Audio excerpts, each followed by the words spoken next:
boys, how are we? So today I wanted to talk about getting your schedule for life set up, I guess, getting your weekly plan done and everything like that, and why it's so important. Obviously, having that done and having a weekly schedule that doesn't really change too much, just the best way and most efficient way of getting things done in life and making sure that you're not sitting around wasting a lot of time.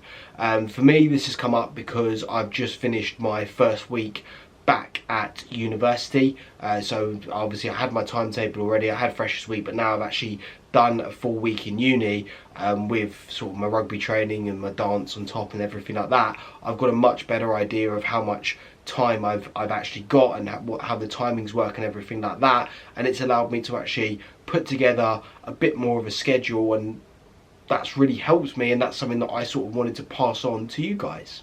So I've got three sort of rules for setting up your calendar and setting up your schedule and everything like that, and then I've got a few more sort of tips and everything like that. First rule, it sounds a bit harsh, but you have to be selfish with your time.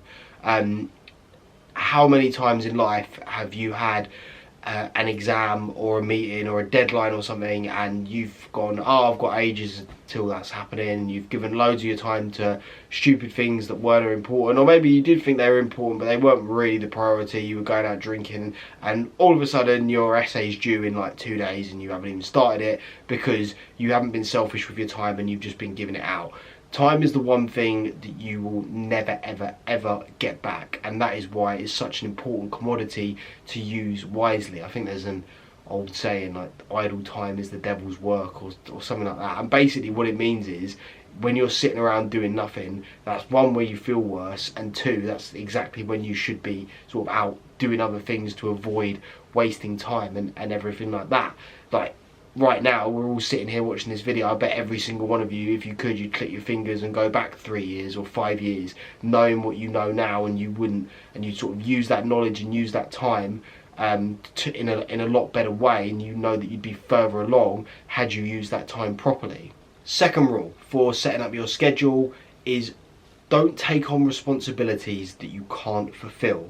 That may sound obvious, but if you're someone who, maybe you're just a nice guy, or maybe you're someone who's very competent and your friends know that and you get asked to do a lot of things, or your work knows that and you get asked to do a lot of things, if you get asked to chair this extra meeting, or if you get asked to look after that extra project, it obviously feels good to say yes at the time, and maybe you feel a bit guilty if you say no.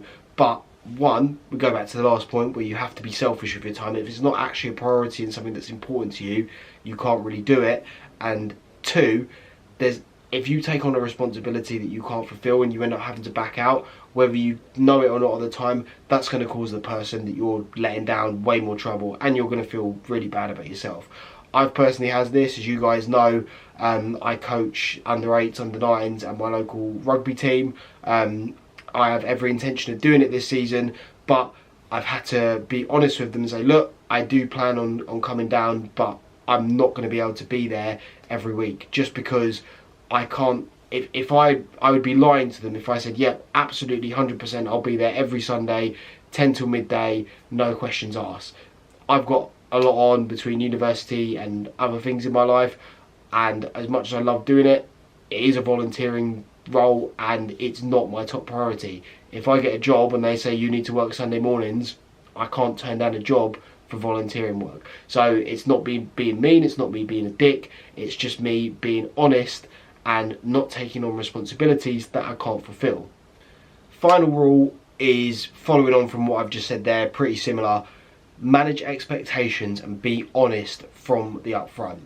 To be honest, it's probably pretty similar to the, as I said, to the rule that I've just done, and that example that I've just given you there is probably more relevant to this one.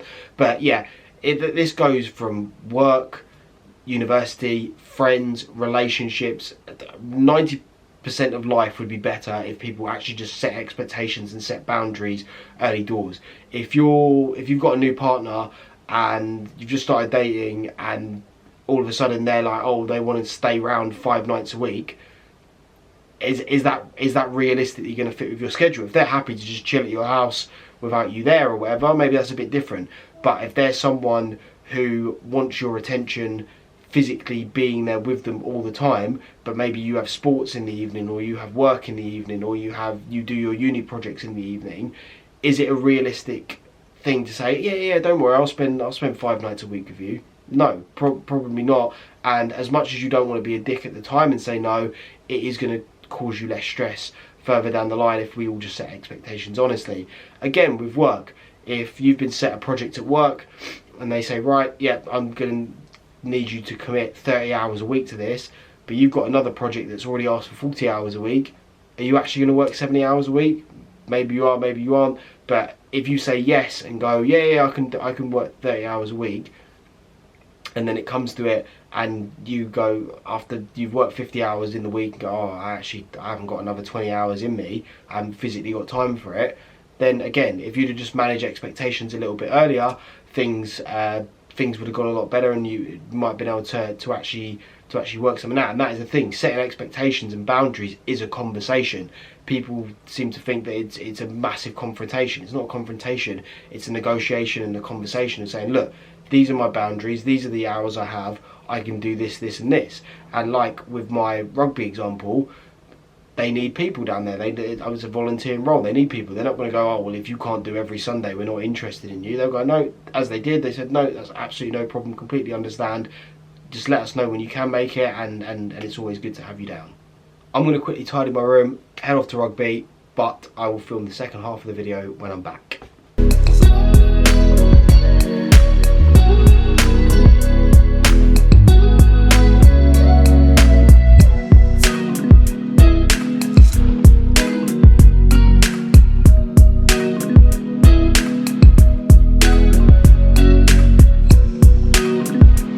So we've gone through some rules for setting up your schedule, and now I've got some ones that are more general advice. I've got my notepad here. I would try and do them off the top of my head, but there's no point in me pausing every 5 seconds to try and remember them. So the first piece of advice is put everything in your calendar.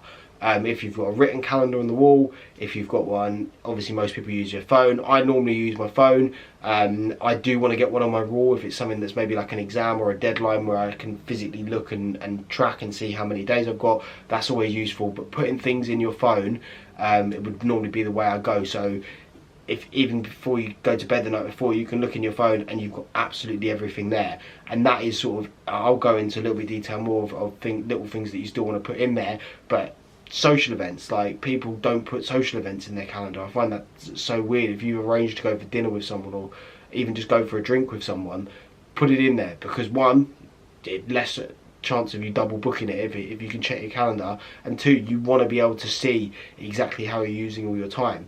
Personally, I even put all my gym sessions in there.